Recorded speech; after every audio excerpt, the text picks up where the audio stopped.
आहिस्ता बेटा, नाश्ता तैयार है। हाँ, सब कुछ ताज़ा है। अस्सलाम वालेकुम सबको। वालेकुम अस्सलाम। आओ हमारे साथ नाश्ता करो। तुम अकेले क्यों बैठे हो? मुझे कुछ नया करने में डर लगता है। डरो मत, मेरे साथ चलो, हम साथ खेलेंगे। ठीक है, चलो। हेलो, मैं कुकू कक्कड़ हूँ। क्या तुम मेरे दोस्त बनोगे? हाँ, मैं पपालू, मुझे खुशी होगी। शुक्रिया, बहुत अच्छा बेटा। दोस्त बनाना बहुत अच्छी बात है। चलो हम साथ खेलें।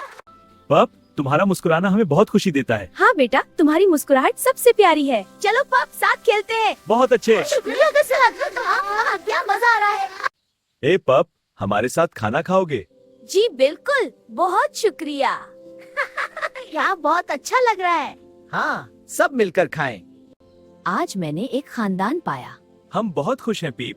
तुम हमारे खानदान का हिस्सा हो। हाँ, हम साथ खेलेंगे। शुक्रिया मेरे प्यारे खानदान।